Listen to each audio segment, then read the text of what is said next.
Hey, y'all. I got my little cow friend here. So, welcome to this podcast episode. Um, I'm reading the book, The Gift of the Magi.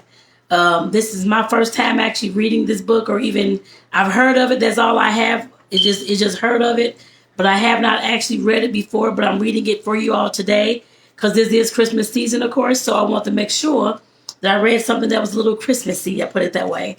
And this is and I've done other books before, of course, read other copyright free books before. I put it that way. I definitely want to make sure I say that. But like I said, this is my first holiday one. So, like I said again, y'all, welcome to the podcast episode. And this is the Black Girl Who Reads. So let's go ahead and get into this. The Gift of the Magi by O. Henry. $1.87. That was all.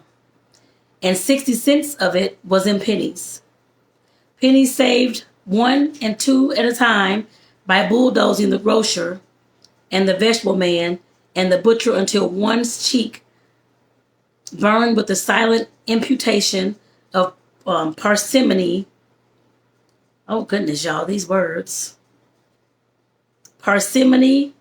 Okay, I don't know what that means, but I have to figure it out. That such close dealing implied. 3 times Della counted it. $1.87, and the next day would be Christmas.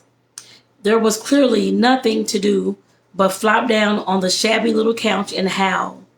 So Della did it, which instigates the moral reflection that life is made up of sobs, sniffles, and smiles, with sniffles predominating.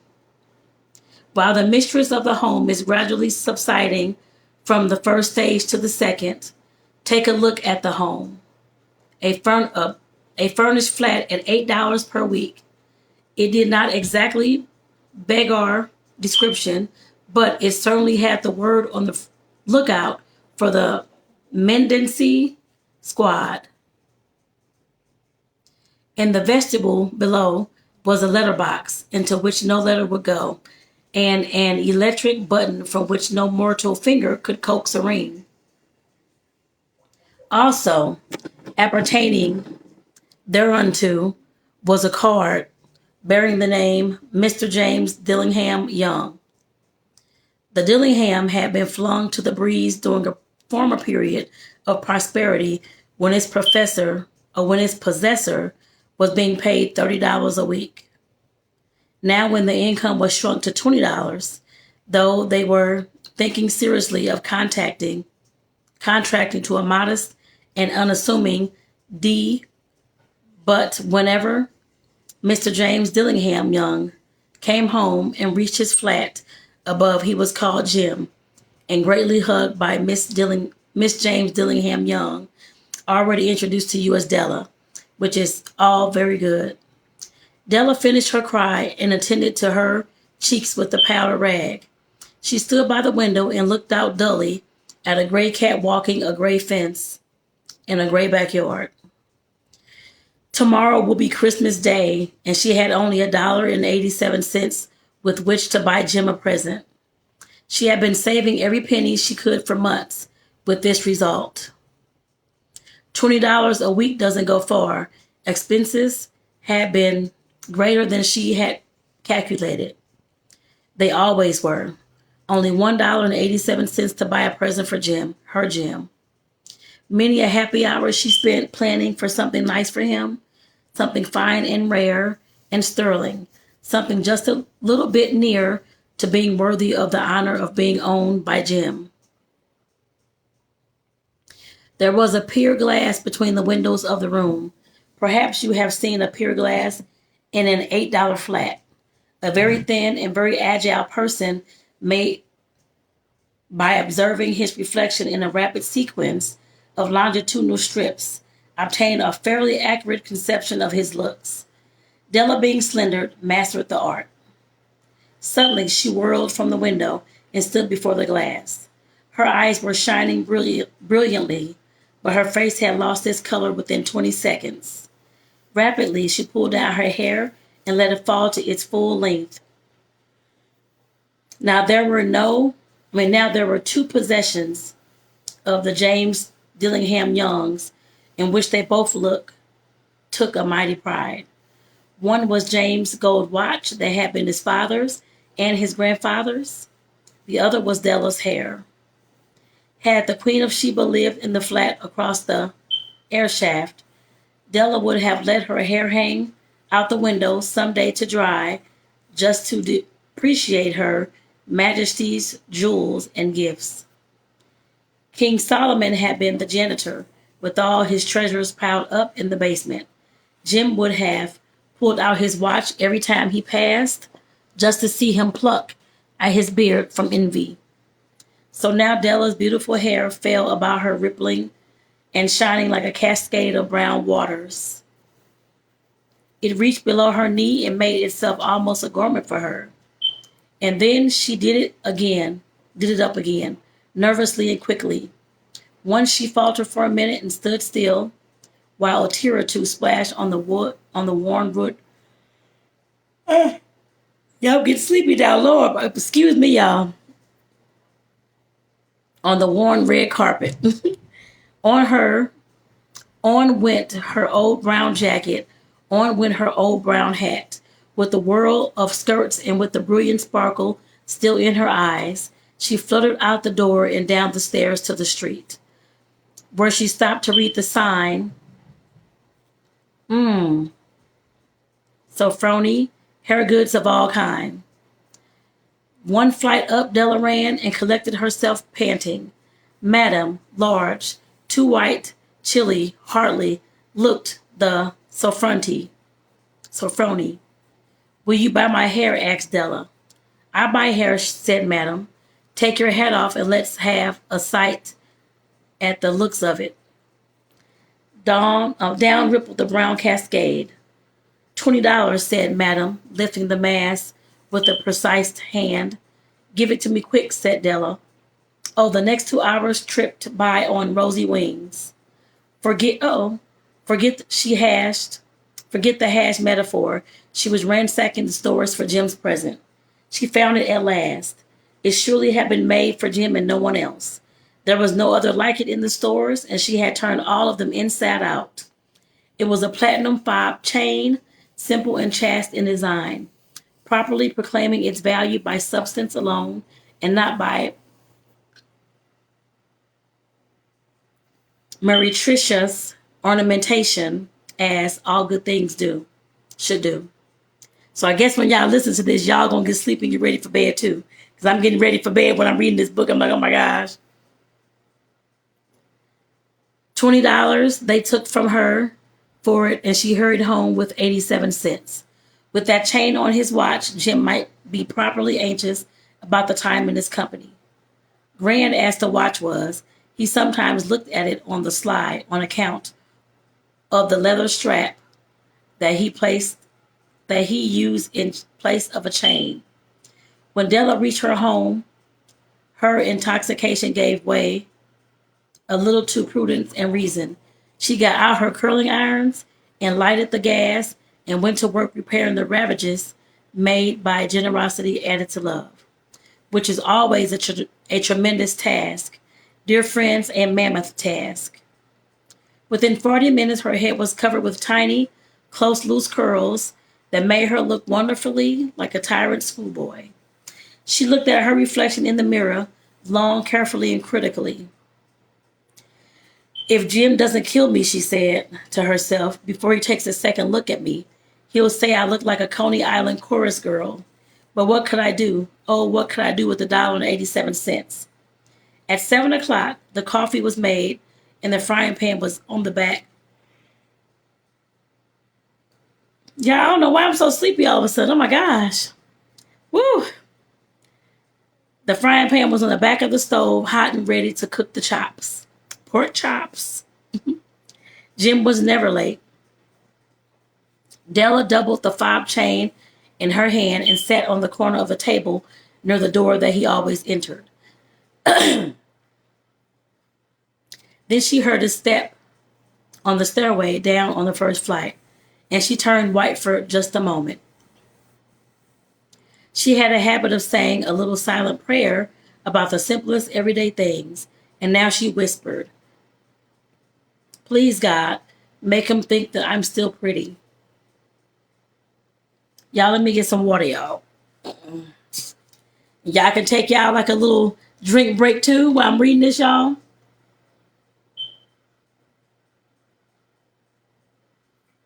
My throat is getting kind of tingly. I don't be coughing all around the place. My mouth is getting dry too, so y'all get y'all a drink too. Make sure y'all have some hot chocolate since it's that winter season.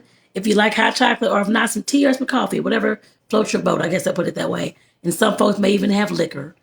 Whatever floats your boat, enjoy it, y'all. Let's get back into the story. The door opened and Jim stepped in and closed it. He looked pretty thin. He looked thin and very serious. Poor fellow. He was only 22 and to be burdened with the family. He needed a new overcoat and he was without gloves. Jim stopped inside the door as immovable as a setter at the scent of quail. His eyes were fixed upon Della, and there was an expression in them that she could not read, and it terrified her. It was not anger, nor surprise, nor disapproval, nor horror, nor any of the sentiments that she had been prepared for. He simply stared at her. He simply stared at her fixedly with that particular expression on his face. Della wriggled off the table and went for him. Jim, darling, she cried. Don't look at me that way. I had my hair cut off and sewed because I couldn't have lived through Christmas without giving you a present. It'll grow out again. You won't mind, will you? I just had to do it. My hair grows awfully fast. Say Merry Christmas, Jim, and let's be happy. You don't know what a beautiful, nice gift I've gotten you. You've cut off your hair, asked Jim, laboriously, as if he had not arrived at the patent fact yet, even after the hardest mental labor. Cut it off and sewed it, said Della. Don't you like me just as well, anyhow? I'm me without my hair, ain't I? Jim looked around the room curiously. You say your hair is gone, he said with an air of almost idiocy,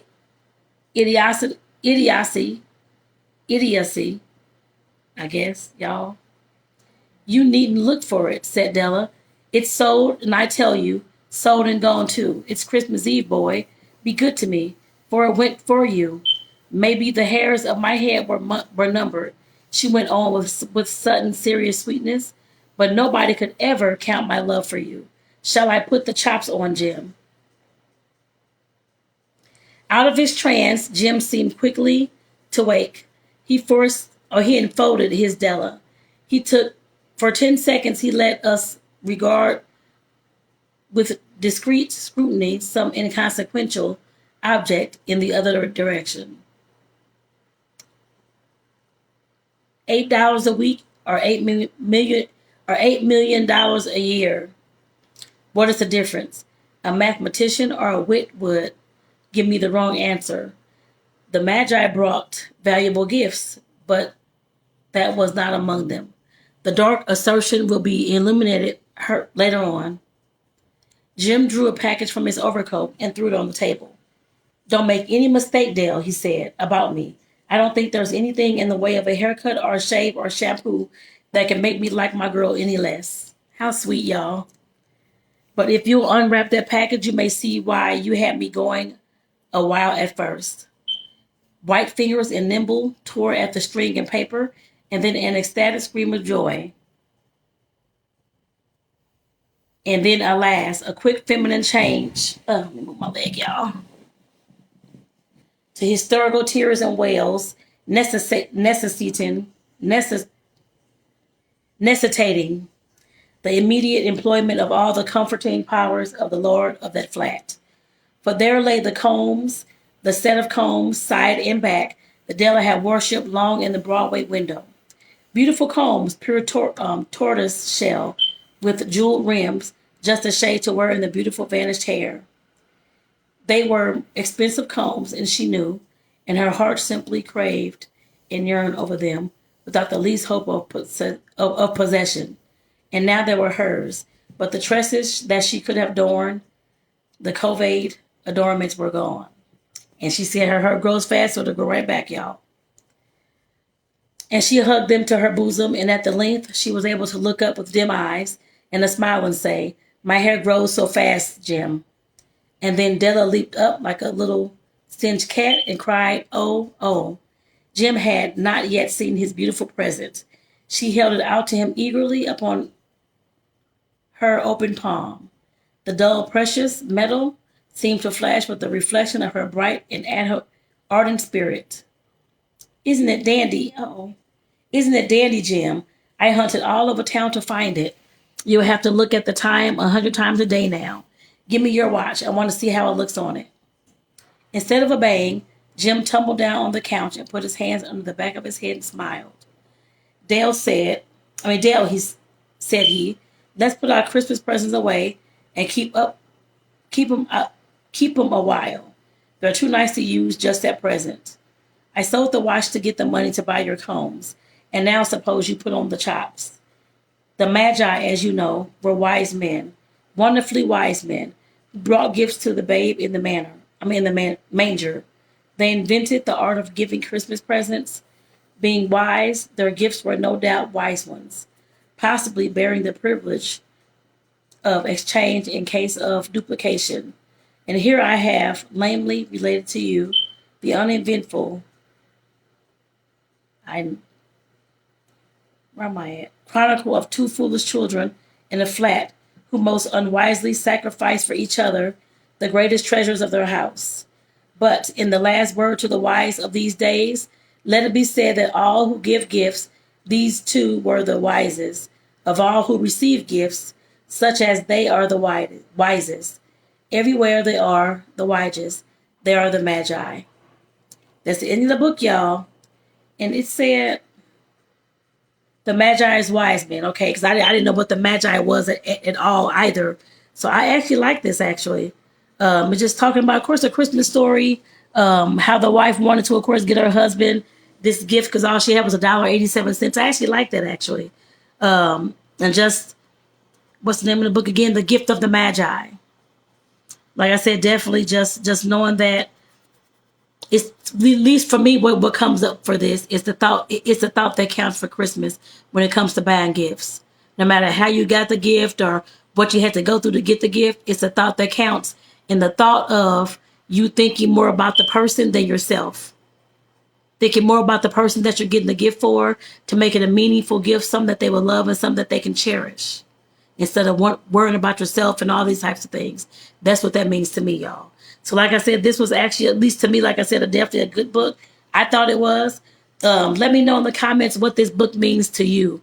You can comment here on the podcast, or you can comment, of course, it's going to be this video, because you all hear it on the podcast, but I did the video as well. And the video will be put on my YouTube channel, Tonetta Clay. So I'll put all that information in the description of the podcast episode so that you all can go there and check it out too. Check out the video if you want to. So y'all, with that, I'm going to go ahead and get off here. I want to say thank y'all for tuning in to me reading The Gift of the Magi by O. Henry. And like I said, definitely, I enjoyed the book. And like I said, I did tell y'all what it meant to me. But let me know in the comments what this book means to you, y'all. What is the gift of the Magi to you? So with that, I'll see y'all in the next video, the next podcast episode. This is the Black Girl Who Reads. Have a great night, y'all. Take care.